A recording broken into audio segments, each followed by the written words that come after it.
Hello, everybody, and welcome to the Restore Her podcast. I am your host, Cheryl Lacey Donovan, and I am ecstatic that you've decided to join us here today.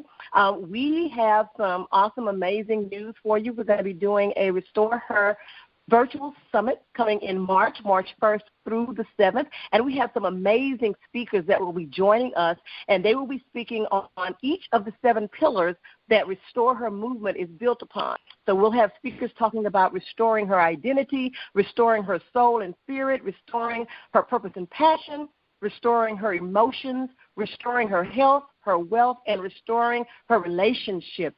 And today we have the awesome opportunity to speak with Tysha Montgomery. She will be joining us speaking on the pillar of health, restoring her health. Tysha, thank you so much for joining us for the Restore Her podcast.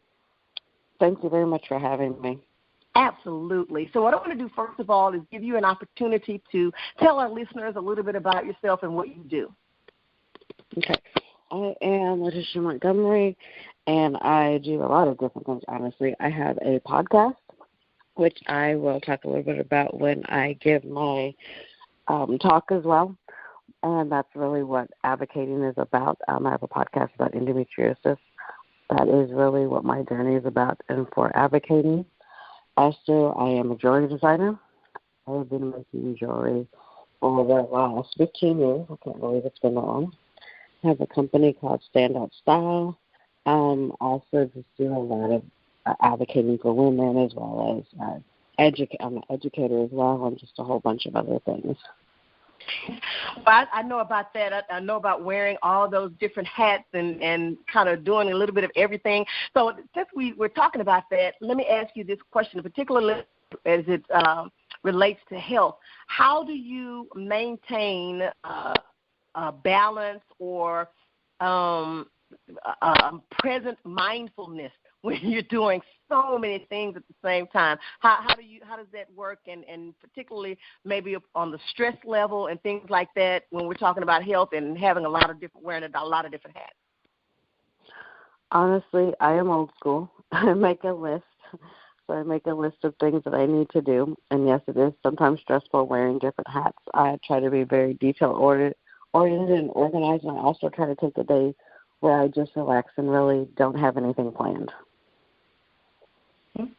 Okay, that makes sense. I tell people when they ask me that question, I try to be intentional. That's the best way I can explain that. I try to be intentional, and I try to be in the moment. I don't want to, if I'm spending time with this person, then my attention is going to be on that person, and everything else has to wait. If it's not an emergency, then this is what I'm doing right now. I can't, I don't want to do 5 or 6 different things at one time and half do 5 or 6 different things when I could do one thing really well and just be mindful and present for that thing and then move on to the next. That's exactly why I make a list of everything that I need to get done and prioritize it and what needs to be done and all of that. And I try to do, like I said, have one day to myself where I can do whatever I need to get done, or if I don't want to do anything that day and can relax, I do that as well. And I have a friend who's always telling me self-care is very important. So I have decided that I want to do more self-care this year. So that's, why I'm like, I have a day to myself. If I want to do something, I do. If I don't, if I just want to hang around and just relax all day, that's what I'll do. Mm-hmm.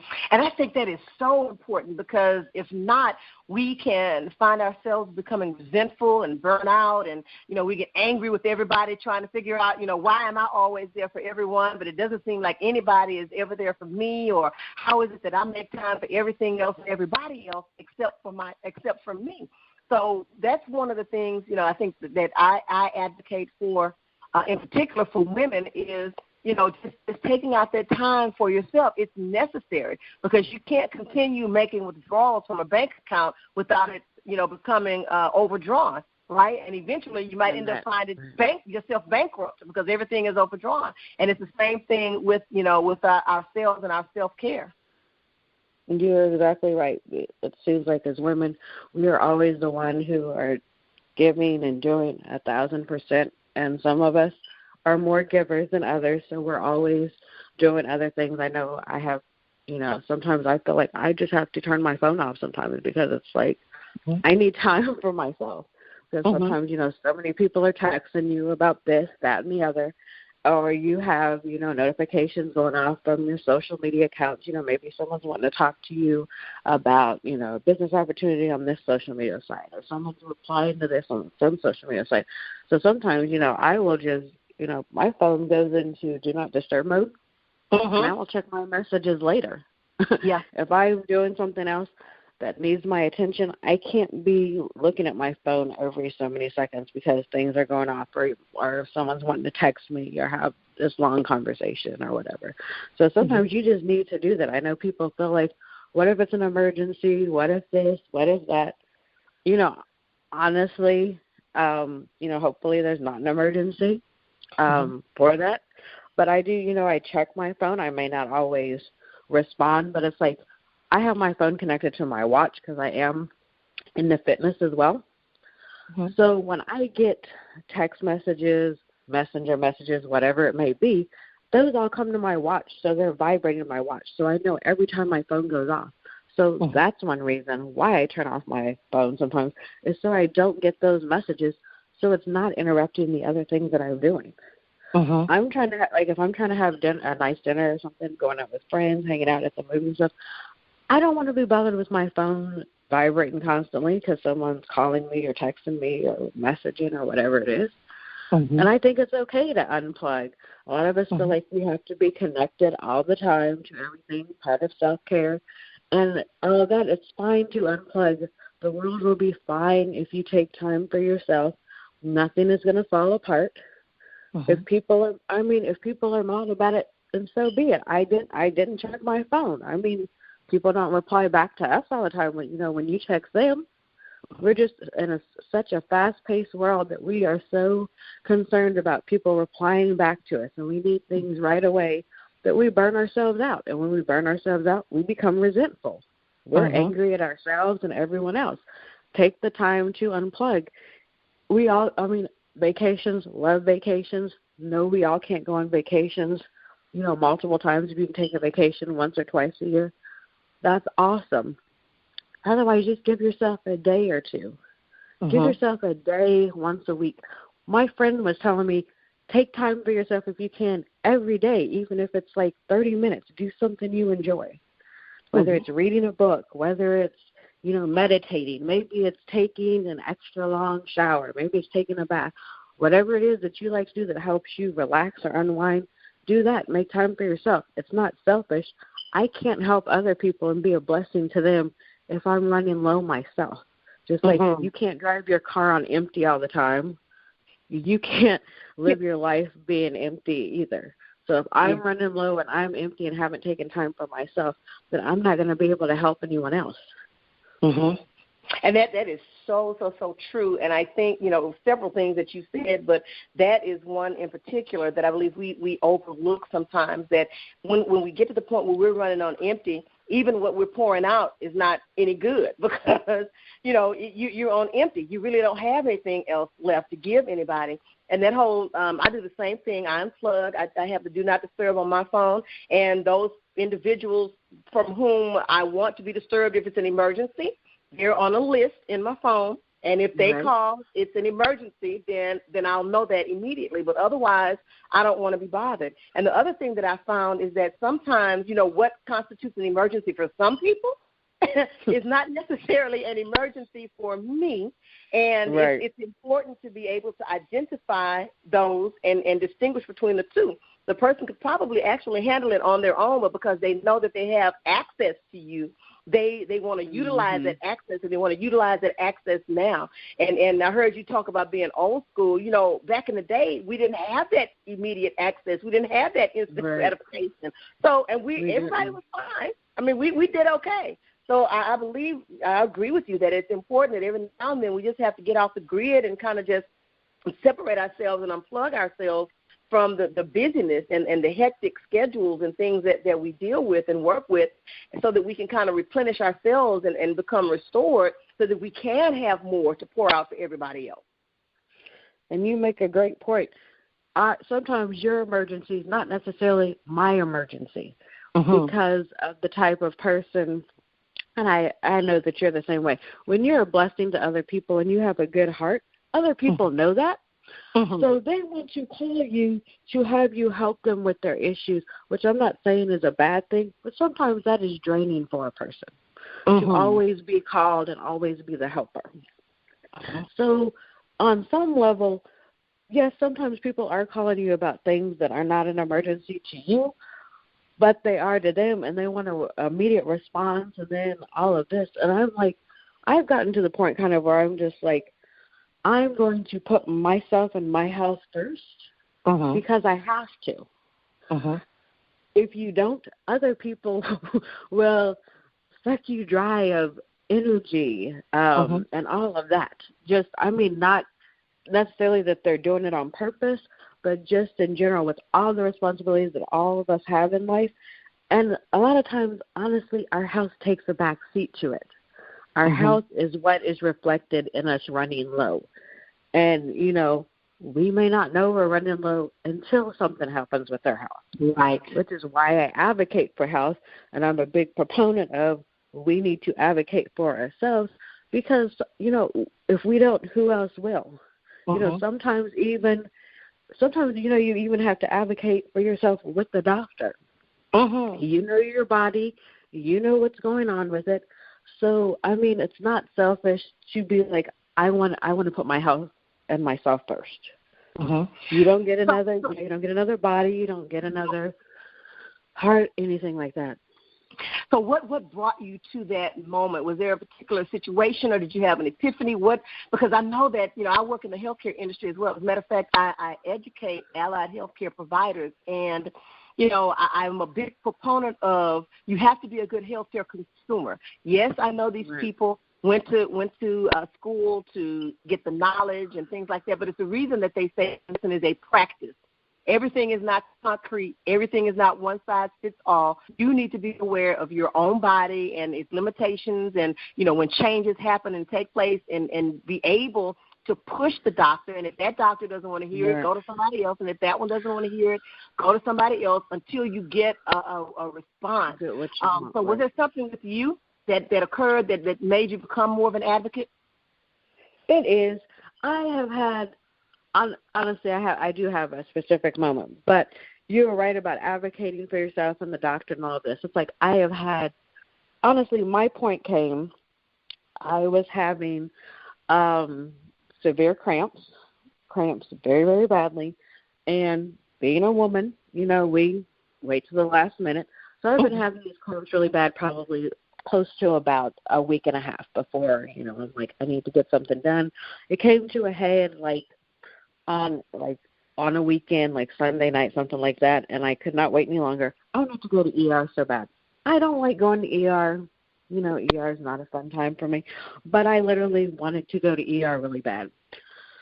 So, and honestly, I was in too much pain, so I'd have someone drive me. So as soon as, you know, I could get a hold of someone to take me, because I'm not trying to wake someone up in the middle of the night. So, like, as soon as it was dawn, went to the ER. They tell me, you know, that they're like, it's something. I'm like, you know, of course, is it normal cramps? No, it's not normal cramps. This is worse than normal cramps. It's on one side. Been having it for a while. It's getting worse. All of this stuff. This is not normal cramps. I've had severe cramps and all of that. So, honestly, I have a cyst. Never had one before, but it's very painful. And so they told me to go. They recommended somebody. They're like, if it gets worse, go ahead and see an OBGYN. They recommended one if you can't get into yours. Couldn't get into mine right away, so I went to go see theirs. Basically, the OBGYN that the ER recommended basically was very uncaring, I guess I'll put down, not a people person. Basically told me women have cysts every month. It's not that big a deal. You just have to deal with the pain and all of this stuff. It's not, you know, she doesn't know why the ER sends people to her, and just made a big ordeal about it. And so I'm like, okay, I know my body. This is not a normal, you know, it was before my period. This is not normal. This is not normal things before my period. I have a cyst. Never had a cyst before, although you claim women have them all the time. Never had this much pain. literally wanted to cry, hurt that bad, didn't want to get up, didn't want to do anything. This is not normal. I've had cramps that have hurt before, but it's not that. So then I had to try to get into my doctor. And, of course, they had to advocate to get into my doctor sooner because they didn't have any appointments sooner. And it's like, I went to ER. I do not like to go to ER. I went to ER. Pretty much was begging to go to ER because I was in so much pain. I did not feel safe driving myself, honestly, is why I did not go. I did not want, I was just in that much pain. I did not want to have an issue or something happen, which is why I did not drive myself, because I am concerned about other people's safety as well. I'm like, I don't want to be in so much pain that something happens or this or that. I was in that much pain. So that is my moment where I'm like, you know, I needed to get a second opinion. I was going to go to my OBGYN anyway.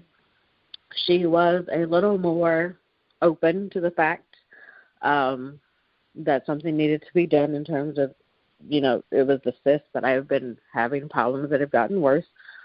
But still we had one of the issues got resolved, but the other one didn't. So I'm honestly at a point where I feel like I need to find another OBGYN is where I'm at. So she helped me with one situation, but there's another situation that I feel like she did not help me with. And honestly, it kind of came to a head on, I did end up having to have surgery. Well, I'll talk about that kind of with my talk. But it did kind of come to a head on surgery day, like right before surgery. You know, I explained, you know, we all have options. There was something she wanted to do. I did not want to do that. She was not happy about it. But it comes down to, it's my body. That's what I want to do. And I know a lot of people, I guess I don't want to say are afraid or a little hesitant, I guess, to go against what the doctor wants them to do. I wanted my body to heal naturally, honestly. She was putting on more medication. I have been on medication for a while, honestly, and medication suppresses. I have endometriosis. I will spell that out. I have endometriosis. So when you're on medicine, it suppresses your period and everything that you feel with it. So not necessarily gets rid of your endometriosis, but it kind of masks it. So I wanted to heal naturally and not be on medication after, to see what how my body healed, how it responded to surgery and all of that. So that was another time. That's something, you know, she wasn't too happy with that.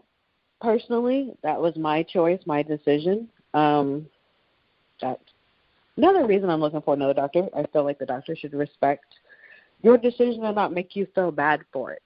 I don't know, because I feel like things got worse for me for being on medicine and masking it, because you forget that you have it and what's there because it's not happening to you every month. Right. So if you are taking medicine and it's not or you're avoiding whatever it is that's causing you pain, then you forget about it, which is a mask, in which case it could be getting worse. So things could be happening to you, but since you're not seeing it and or feeling it, you're not thinking about it. Right. And endometriosis is something that takes a long time to diagnose anyway, and surgery is the last option. So your endometriosis could be getting worse over time anyway. Average time to diagnosis anywhere to 8 to 10 years. Wow. So it could be getting worse anyway. But they put you on birth control pills because maybe that'll help you with your period and you won't have bad cramps and all of that stuff. So meanwhile, your endometriosis could be getting worse. But you're not feeling any cramps and your period's not getting any worse because you're on the pill that's masking all of that. So you're feeling like, okay, well, my period's good. I'm good. So until you get a cyst or something else happens to you, you're going along not even, you know, thinking about endometriosis or any other women's disease that you could have because your body, nothing's happening to you. You're not feeling anything. You're not having anything happen. You're having light periods if you're having a period at all. You're not having cramps. It's just kind of like artificial. That's not the way your body works. So until you're trying, until you get a cyst, some women don't find out until they're trying to conceive or something else happens. And at that case, you're kind of, when it comes up, I mean, honestly, I knew at the point that I probably would have to have surgery. Honestly, that was a decision going into the doctor. Based on my cyst and all the other things, surgery was the only thing that I had not had done. It had a lot of all the other tests done that you could have. Surgery was like the last thing. So I knew surgery was probably what she was going to recommend, and I was okay with it because I had done everything else, and it wasn't helping. But we need to make sure that we are making the right decisions for ourselves and our body and not being forced into it just because someone else, even if they are a health professional, are telling us that we need to do it.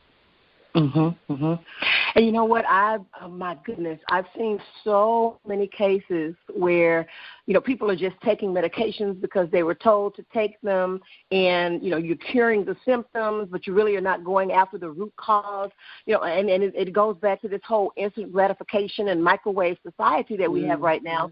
Your issue could just very well be something simple like you need to change your diet. You need to exercise more. But I don't want to do the work. So I'd rather just take a pill real quick so that I don't have to worry about the symptoms or whatever I'm dealing with, so I don't have to deal with the pain and all of that.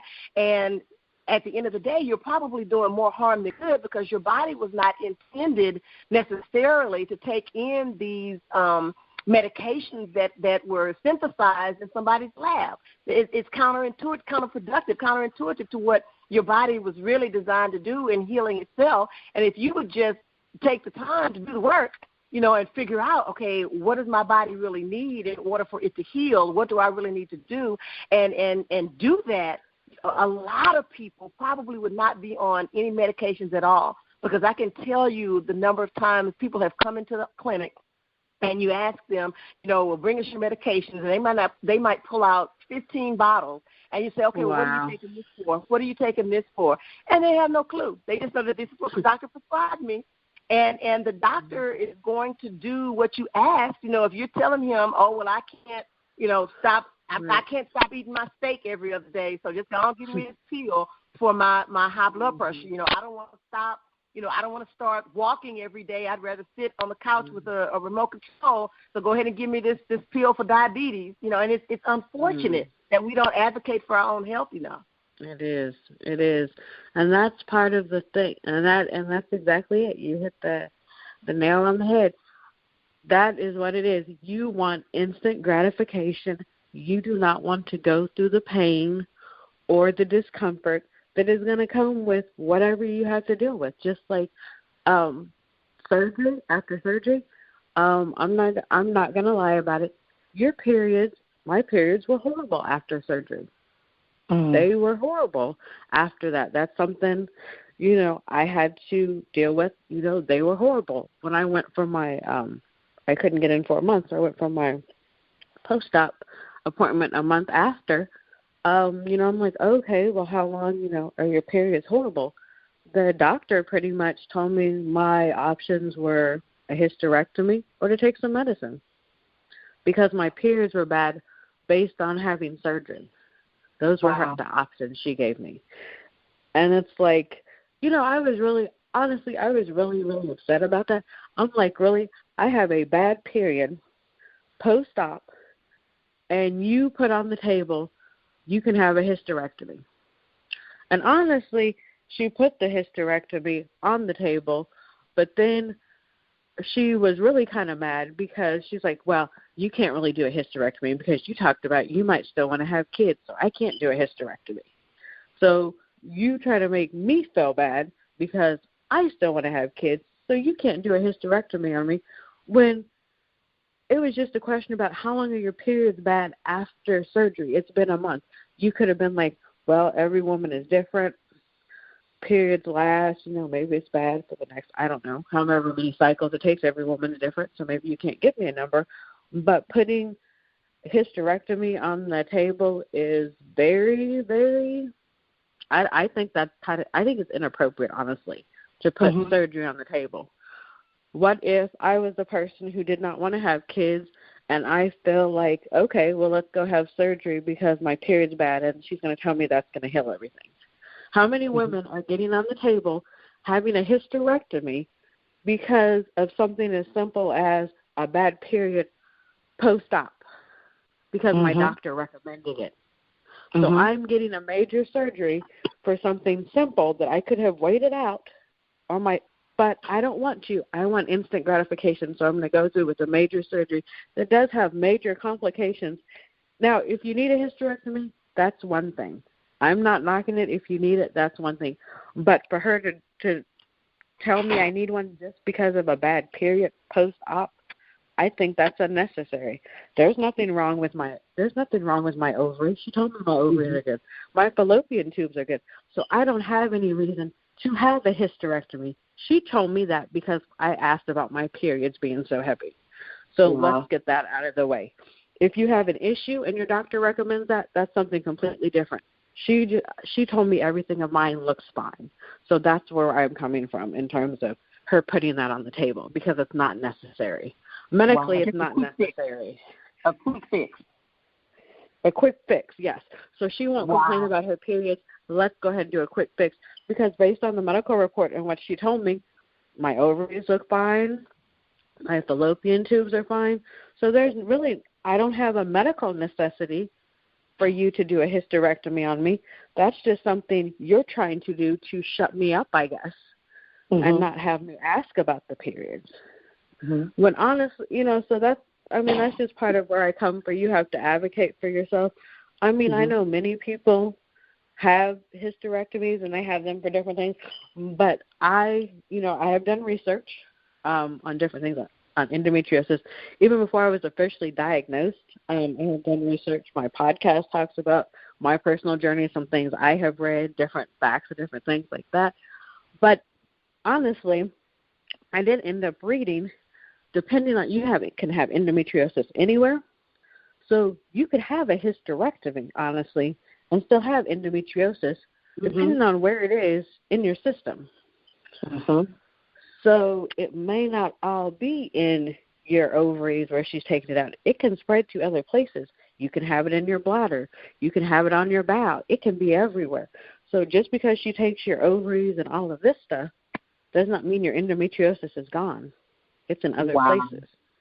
So, I read that on it's actually a lady's story that I read, and she's like, I had a hysterectomy, but I still have endometriosis. And it's like, well, how does that happen? Because if your endometriosis is really bad, you have it in different places. For example, I have endometriosis on part of my bowel. You can't remove that unless you have a specialist that can do that. The OBGYN was just in there because we didn't know I had it there. So, of course, she can't remove it. So, technically, she could take my ovaries and all that. I could have a hysterectomy, but I still have endometriosis because it's still on my bowel because that wasn't removed. So, we're thinking we're doing one thing where, honestly, I'm thinking, okay, well, if I have a hysterectomy, technically, my endometriosis will be gone, but it's not. And then that kicks a whole other cycle of medicine in because taking that could kick you into early menopause. Right. You're not going to want to deal with that, so you're going to take medicine for that, for your hot flashes and this and that. So you just get into an ever-ending cycle of taking medicine, which has, honestly, the side effects for some of the medicine could be worse than whatever the actual condition is. You are so right about that. That is so, so true. But listen, Letitia, our time has flown by. It has been awesome speaking with you for the podcast. And before we leave, I just want to give you an opportunity to let our listeners know how they can contact you, reach out to you, or find out where your podcast is so that we can listen in. Okay, my podcast is Endometriosis Journey to Butterfly, and I am on all of the different stations. I'm on iHeartRadio. I'm on Apple Podcasts. I'm on Anchor. You can check me out. Also, if you want to check out my jewelry, I'm on Facebook, and it's at Stand Out Style. I had a great time. Thank you for having me on. Thank you so much. Everybody, we have been speaking to Tysha Montgomery. She is one of the awesome speakers that we have in store for you for our Restore Her Virtual Summit that's going to be happening March 1st through 7th. We want to invite you to connect with us on all of our social media at Cheryl Speaks Now so that you can find out more about this summit and when you can listen in to hear all the speakers that we have available for you during that time. We are grateful for you to being a part of the show. Make sure you go out and check out our website, RestoreHerMovement.org, and my website, CherylSpeaks.org. Get connected with us and all the things that we're doing with the Restore Her movement. And as always, remember that God can do exceedingly and abundantly more than you could ever ask or think, according to the power that works in you. Be blessed.